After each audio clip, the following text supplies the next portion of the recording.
Comme je dis toujours, la pauvreté, c'est l'état d'esprit. Bonjour et bonsoir partout où vous nous regardez. C'est bel et bien votre humble serviteur Phili Mwamba, autrement appelé FM. Et je dis merci à mon DG Patrick Feni et toute l'équipe de l'Espoir Télévision. Et merci encore, c'est votre émission. C'est votre émission Entre nous. Entre nous. Quand je parle entre nous, c'est les Congolais, je parle des Congolais entre nous et je dis bonjour et salut partout où vous nous regardez et je dis encore salut à mon pasteur et salut à toute l'église de Fils du Père. C'est votre humble serviteur encore Phili Mwamba sur votre émission entre nous comme les Congolais. Et aujourd'hui, on a 3 points à développer avec nous pour votre émission entre nous. Premier point, c'est l'ingratitude des Congolais. Et deuxième point, c'est la méchanceté des Congolais. Et troisième point, c'est la négligence des Congolais. Donc vraiment, quand je parle de ce point-là, ça veut dire qu'on parle de notre Congo, des choses que les Congolais ne mettent pas au cœur et les choses que les Congolais n'aiment pas faire et n'aiment beaucoup faire dans notre pays. Et sur le premier point, on voit l'ingratitude du Congolais. Pourquoi l'ingratitude? Les Congolais n'aiment pas que Mouta salele bolam. Congolais so salele bolam. Merci pas naïsa difficile.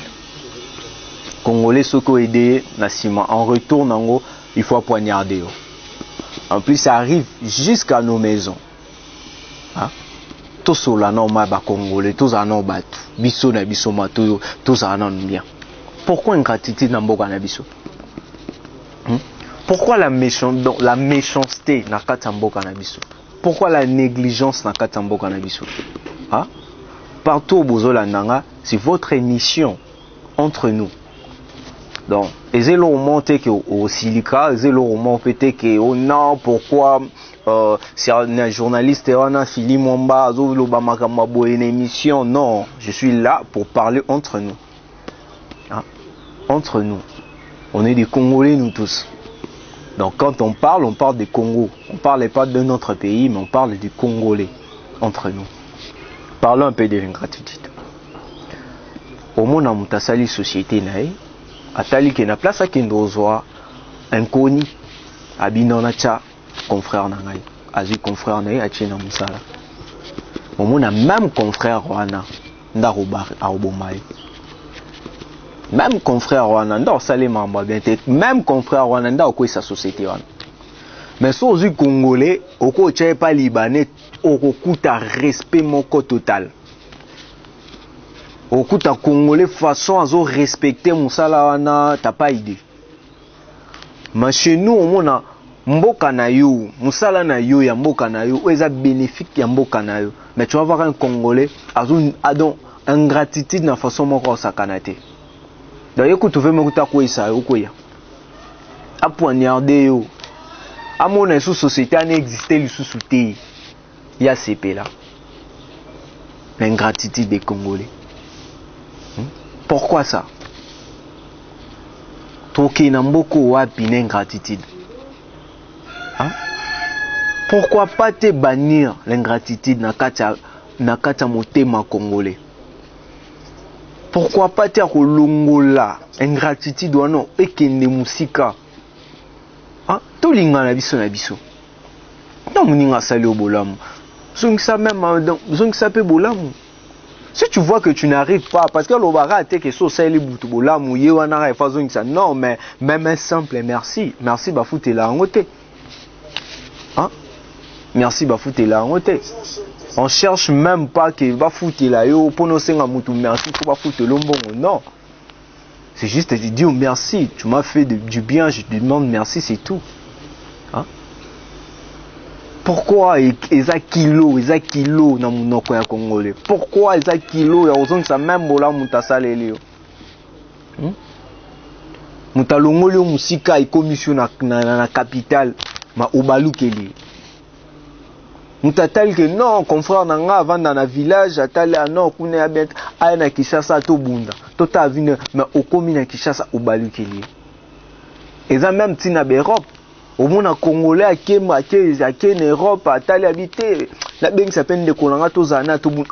Ne kwa kokoma kuna abalukeli de konai. L'ingratitude. L'ingratitude. Comme il biso nso to ba djika. Yo lo belangani. Non, c'est pas ça. C'est pas ça. Tant que muta saleli au boulamu. Rendre-lui l'appareil. Vous avez scellé le boulamu te. Vous allez bien pour le biso peuple congolais. Tout essayer de bannir l'ingratitude. Na peau noire. Na mboka na biso. Tout le ngolango. Ingratitude on a tout le ngolango. Si ba chinois ba oya bazo binga ba camarades na ba oya bazo exploiter mboka na biso. Qu'est-ce qui manque biso peut tout exploiter? Hein? Na sali société na bengi sio yé to fungoli mususu tozo avancer. Mais congolais tant Congolais non bengi sera kaya na bande ya bulende nga koyi sa maison na wana. Nenga le liso lela. Hein? Yo momo vandi ndo ba ma neti ndengai. Fais pas. C'est pas ça. Quand on parle de Congolais, on voit de braves gens, des vaillants héros. Mais tant au côté sur place, non. Tout ça m'a bien té. Tout au taline même naba konzo on se belé ba kufso tarabo. Derrière ça, il y a des Congolais. Des Konomo kozo bomai. Pourquoi un niveau ingratitude bon? Ah. Sur deuxième point, tout ça la méchanceté. Qui mutema mabe ya Congo osaka na Congo là comme na niveau moko ya mutema mabe osaka na te Congolais sombe lamba sika ya zana ngoti aloto na butut alotio vraiment tanga yela wana pono dainde pani ho sombe lamba sika ta niveau qui mutema mabe. Il y a une histoire, moi, il y avait deux filles, camarades intimes. Au moins, il y a un vrai Congolais, Congolais, il y a et il y avait un jour comme ça, moi, quand je suis baku, akutana na mobile alinga bala ye aya betel muninga na ya bitande na boye ngazu mobile ya bala ngade yake na ba famille tata tout na deux processus pour na kende et son ami ayoki mutema mabe la haine côté lié na mutema donc niveau ya kanda osakana te niveau moko akanda ozaje donc mutema mabe côté lié ya kipanganga abomi camarade na ye pour na ya récupérer place wana tala niveau ki mutema maba congolais et kokoma kuna boye mobala ngo pa boyi na ye aboyi na ye pe donc gâchis hein tant muninga je sais pas là mon frère azui Zamba pambola yo kende liboso ngape na ozo ngape tourna nga na ozo il faut elo motozonga na nous les Congolais faut te ba ke mutuna mutabotama na tana ye mutuna mutabotama na période na ye mutuna mutabotama na air na ye na temps na ye na saison na ye na maramu na ye même kutu ma passe ba ba air différent maintenant pourquoi biso mututo kuta na biso ka abona mokili yango d'ailleurs li rara yo soko ba lelo ngape fa ba lelo non ça c'est pas ça. Congolais, tout solo là non entre biso. Ba numéro est basé place on a liboso. So ba appel toza na pour nous répondre à ba question nyonso. Pour tout meka au partager non entre nous, hein? C'est votre émission entre nous. S'il y a des appels, de messages, écrivez, appelez toza na c'est votre serviteur. Donc je suis là pour vous répondre. Yo lingo zoranze amona muninga no pwani. Yo lingo zoranze la moko na confrère no pona nini. Non, mutuna mutaki natana mutuna muta vivre moment na mutuna muta vivre saison na Ah, tutanga batangisa biso même na ba Bible ke nzamba apesa akoto akangi na koto. Siko yo lingini na fungola nyonso mbala moko. Hein? C'est pas ça.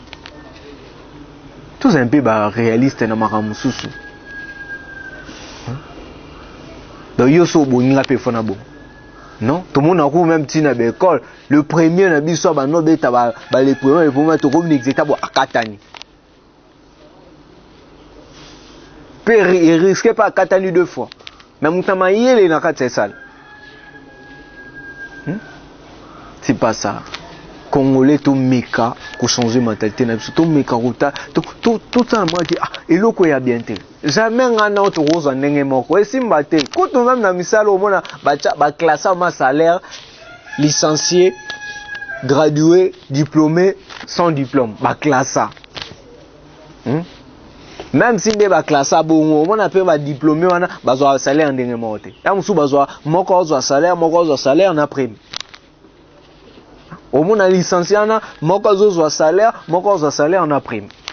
Mutuna mutana ndenge na. Mutuna mutazana onction na e, mutuna mutazana ba bénédiction na e, on peut pas être identique na plan nyonso non. Soko tunzoto eza différent, moni maboko mibale moko eza mulayi moko eza mukuse. Ah? Otali litoyi moko eza courbé, moko eza tout droit. Pourquoi? Pour nous, il y a des différents des choses dans la catégorie nyonso. Hein? Vraiment, nous les Congolais. Hein? Tu sais un peu à Kolongo la mentalité, on a une méchanceté na ba plan nyonso, tout le monde là. Hein? Tant mon inga zu CP là. Ya yo pe ozala, mutu pas CP non. Tu sais, batang sa biso na Bible que quand Ozo sepela na bénédiction, ninga, sache-le bien que tu attires aussi ta bénédiction. Tu attires aussi ta bénédiction. Mais quand Ozo réjouir te na bénédiction, ninga, sache-le bien que tu fermes ta porte. Ma porte non ba bénédiction, Ozo kanga yango. Ozo kanga yango. Tant même ninga, bah ça a vu bénédiction et kokisami sepela. Ah mon cher. Au pas moi bien, Dieu soit loué. Ah, mon cher, Obundi fort, Obundi, c'est tout à fait normal. Olonga. C'est tout à fait normal, Olonga. Mais les longs moni muninga bongi, oyo seka, munakata mutema lukunya, méchanceté za nakati na yo, oyo seka na mbebo. Tango baluka ye ya romona, muninga utoza mbongo ne na banki. Moneka aya na utoza la mo bafutenga banki banimani yoka tango okata ubengi kuna bokendo okotela zimbongo okobo msamninga na pamba likola musu ya $1000 likola musu ya $2000 ça te faire quoi les lots de $1000 otoyeba na kaleza su ya leloti $1000 otoyeba na kaleza su leloti lelo mona muto ata mo $3000 na poche ata mo na poche. Soto memi on kutu na mbongo na biso 1 million to ibaka na kalera grand mbongo ko sakante melo ba to atama ba 3 millions na poche agumbia ngo machan na poche ba 20 000 3 millions ti na poche. So yango zo kendo bomela muninga. Poni méchanceté na niveau. Poni méchanceté na niveau. To kende nango wapi yango bona Congo to lela ka Congo parce et pas si on est au compte parce que biso ba Congo to amité mamabe. Tout ça là vraiment. Hein? C'est entre nous. Moutazan a droit d'exprimer azanango. Ba numéro ezana ezali boso à l'écran na bino. Bo bengi naza wana pour nous répondre à eux. Hein? Pour la ni Congolais les qui muté amabe. Méchanceté. OK nango apiti na niveau kan. Au moins muninga ino na fungoli compte nga YouTube na sa ba vie edenga. Eza bien mais na muté mano nyonga fa ezala ngai. Muté mama boza nango. Yo. Toza. OK musikata. Ok, musika te. Ozala na bozo tepa. Au moins muninga no ba no liane ba no betani soki badam na nzela lobo monene na plateau zo pesa émission. Okomo nyonga yayo tozaka ne maboye yayo yo okomo nyonga loblo okeboko bomisai. Ki mutema mabana tina ba famille. Muninga boti bana na ye abandi otangisa bana na ye azotangisa bana na muke bane ba zo avancer yo siko zala kinoko ofashe oye ndenge ni otangisa bana okei na butu o bana na bakobunga kate bakosuka rabo yo nani atinda ki otangisa bana na ote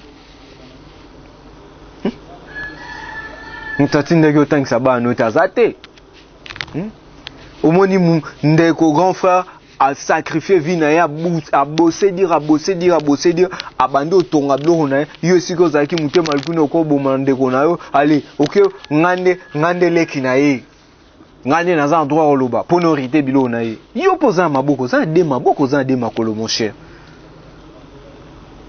po ni congolais to rolinga ko miboma tina ba niveau hein le kolo ba bloko mo za artificiel bloko mo ko zo tikala kanango muni nga bosser dire pour na vie na yo peut bosser dire pour na vie na yo hein bosser dire pour na vie na yo muni ma congolais rosa na niveau ya méchanceté tina niveau poni ko rosa tina niveau boy vraiment tout sur là vraiment dans notre biso tout sur là vraiment hein tout le monde non tout ça no ba blo nyonso na côté pour ani to rosa bon au moins en congolais ça na $10,000 na compte mais akoko boma muta za na $1,000 donc mutaka salika cop à $1,000 aya betele sono na salika cop mo na $10,000 mais muta za $10,000 na compte abomiye vraiment oza 10 fois mongo eza na banque na yo eza 10 fois que mbongo ya gagné wana mais ko boma pourquoi congolais le troisième point c'est la négligence des Congolais. Congolais za négligent na façon moko ya kosakana te. Bon, troisième point vraiment non sengama hein bo benga bo tinda ba SMS bokoma donc toza wana répondre hein ba sale ba bongisela biso na stade des martyrs. Tozo sepela ba bongisi stade des martyrs mais Congolais ke abandi ko su balibanda abandi ozo même ba salita zo boire dans baby c'est lo ba bongisi hein isi lo amboka na biso so baby saponani allez to mona sous francophonie ba ya ba yo bongisi la biso yango sous tozo respectant parce que ça sous contrat ya francophonie azana ngonano et tango rotika et commander nini tu essaies de respecter le quoi tout le monde négligence na vie na biso ba bâtiment au monde qui na université ipen wana c'était trop sale il y avait des seulement des Congolais de ba baby saki yango qui des étudiants qui sont là de ba baby saki yango ba omnion se bebaki et c'est qui na homme moko te na sima wana homme ane komaki toilette il y avait des gens ba étudiants ba on ba okendo subagana mais lelo bazo bongisa yango nyonso azobongisa yango omona nous les Congolais biso moko tokobebisa yango lisusu tout le monde la négligence tout le monde a vraiment négligence na mboka na biso hein tout respecter nyonso eza na kati ya mboka na biso c'est un peu d'enlever tout ça tant babongisa bino loko bino bobebisi babongise bino loko bino négligence mais bozana biso moko batali boso tolelaka ko moi telesika boza salite nini weza mais tant bako bongisa biso moko batali boso négligence to bebisi to bebisi bateli biso ba lumière publique mais biso moko tozo mabanga tozo beta ngwe panzana biso moko toke souti ma point vraiment to ko tati na gouvernement bango moko même gouvernement arobanda plan et puis à Sundoli. Tout le monde est Kinbopeto, Tamboli, Kinbopeto. Mais soudain coup, il y a comme une négligence. Parce que Sundoli en haut. Suivez ça, il souté. Il y a des poubelles au monde, ils ont rempli, comme Kinbopeto rempli na poubelle, mais bazo longolate. Vu que comme il remplit, on va boire à Tinase.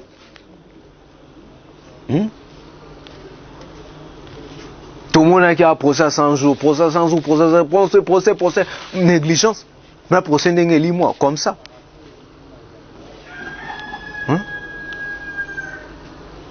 Donc, il y a des négligences dans le plan.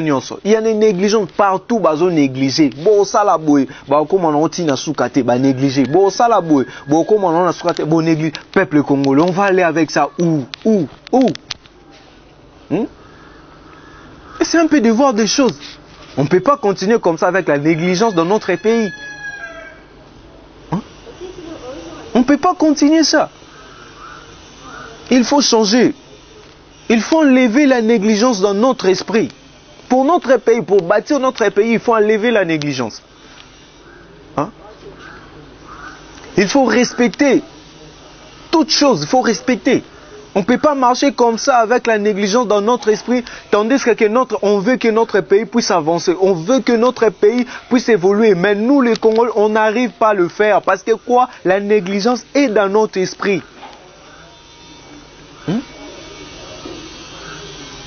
On va faire comment? On va faire comment tant que la négligence règne dans notre esprit? Hein? Un Congolais peut commencer un projet comme ça. Il ne peut pas aller loin. Parce que quoi? Il y a la négligence. Il néglige. Mais tu vas voir un étranger vient ici avec des projets. Il suit son projet jusqu'à la fin. Et puis ça aboutit. Mais nous les Congolais, on n'arrive pas. Si tu fais seulement, tu prends seulement un projet là, tu arrives là et puis tu commences à dire ah, et là quoi ici m'a sauté. Mais entre-temps, tu ne donnes rien, hein? Tu donnes rien. Aux motivation monte aux autres personnes dans le projet. C'est pour ça que tu vois, la négligence règne tout le temps. Il faut un peu écarter tout ça. Il faut un peu écarter cet esprit-là de négligence. C'est pas bon. Un Congolais, il faut enlever l'esprit de négligence. Toujours négliger biloko belé. Babongi selibiso. Babongi selibiso na rond-point na ya magasin. Meta lelo babebisi. Hein? Babongi selibiso place des artistes. Toké to babebisi.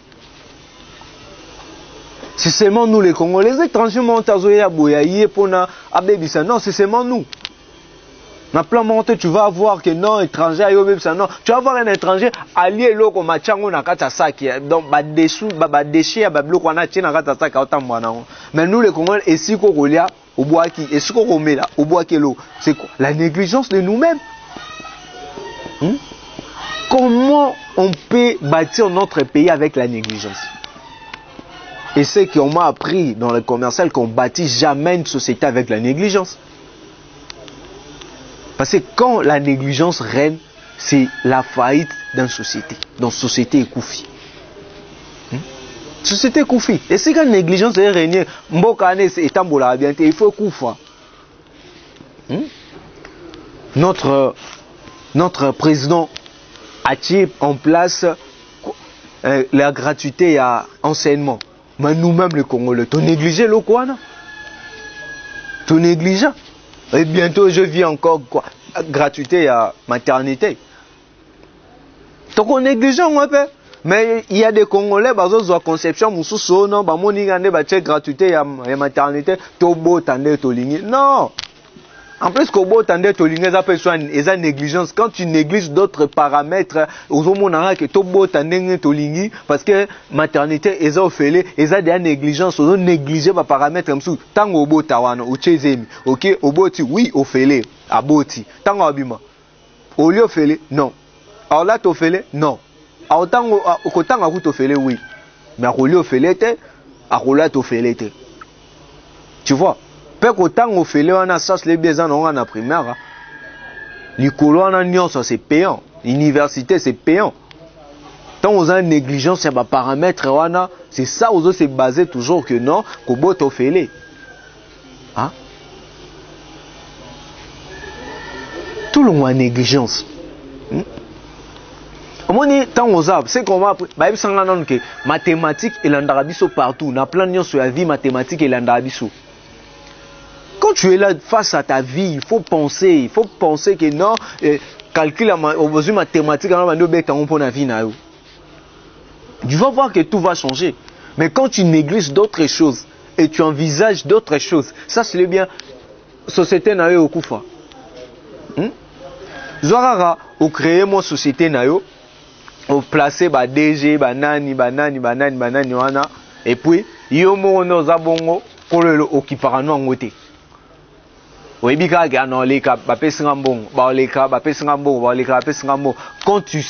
tu surveilles pas ça, quand tu contrôles pas ça, sache-le bien que négligence soit nos salles, sociétés ok na okoye. Pour se retrouver dans grand trou na kat soit no bando mituna trou ekotindeni parce que au tchaki négligence na kat. Oh non, je prie mon frère, na tienne ta société, c'est mon frère, il va contrôler tout. Non. Balobi kolo eloko nda yebaka eloko nae. Kolo eloko nda yebaka valeur eloko nae. Donc quand tu connais la valeur ya eloko nae, tu dois l'entretenir, le surveiller, le contrôler. Ne cédez jamais à la négligence. Nous les Congolais, tolongo la négligence na biso. Na numéro zana devant bobenga. C'est votre émission entre nous. Donc tolo bela entre nous, tolo bela te pona pays mususu, tolo bela te pona batu mususu, mais tolo bela entre nous les Congolais. Entre nous les Congolais. Tout ce qu'on baby sablo na biso. Tout ce qu'on a négligence na bablo na biso. Tout ce qu'on a négligence, même na kata foyo non, tolingani tokominda kumoko, c'est tout. Je vais plus contrôler parce que ma femme est là. Pourquoi ça? C'est genre de négligence. C'est genre de négligence. Tout le monde est négligent. Na plan nyonso, na église, na école, na société, na ndaku, na notre pays, tout le monde a négligence. Tout le monde a vraiment négligence. Et aux ala vraiment bien pour nambo cannabiso, pour la société, même kakate pour nambo cannabiso, même la société na yo, même l'église, partout bozo landangai, même si nakata l'église, faut longola bannir négligence. Bannir négligence. Je salue encore mon pasteur Lucien Ngandouya Zalara face à négligence, il y a deux départements spéciaux à long à pémission à pécio vraiment faut vendre. Faut vendre parce que ça dit aux Zalara. Donc vraiment, tous vraiment exemple, il y a la négligence, il y a la méchanceté, l'ingratitude, dans le cannabis. Et vous allez vraiment bien faire avancer Bisso dans le cannabis et la République démocratique du Congo et qu'on est toujours en avant et qu'on soit vraiment Bisso tout marcher bien. Et je vous remercie encore parce que la télé c'est l'heure. Quand Tozali Bousson Abino, sache-le bien, ils sont sous un ciment, équipe technique, ils sont un ciment, et l'axarabiso toujours que les temps, c'est les temps. Les bandas tolobara, les temps, c'est de l'argent. Donc, on ne peut pas vraiment, sauter, toper les cas. Et on a vraiment, profité, couper sa beauté, na caméraman, na Génovic Tumba. Un beau gosse. Génovic Tumba. Donc, chez nous, les Louba, on appelle des Tumbaba na souka. So moi na souka, c'est qu'à béni. Donc, pour la ngala, mona, tu as 3 espaces. Tu as moi na liboso, moi na misato, na moi na souka. Bateau vraiment, faut comprendre. Pour ce talga, dans l'histoire David, moi na souka. Na pesi sumbote, na pesi merci parce que ce beau moni, votre émission, entre nous, sache-le bien, grâce à Génovic Tumba, et je salue encore mon DG partout où ici Kazali, et je dis encore merci à l'Espoir Télévision pour votre humble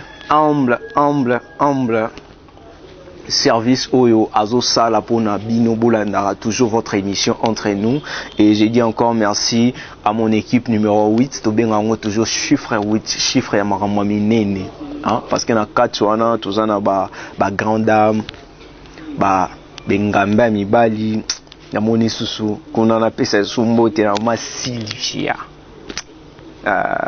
bengake mère des mères. J'ai dit encore salut à ma maman Marie Masala et notre frère et ma petite sœur Yasmine. J'ai dit encore salut encore à Divine, j'ai dit encore merci à vous tous, j'ai dit encore salut à ma fille Juliana Mwamba et à toutes mes collègues, sans oublier Isen Kabaseli, les 2G2 FM Business, sans oublier mon confrère encore Enoch Jean-Marc, là il est, je dis encore merci et salut à vous tous, je dis merci à l'Espoir Télévision.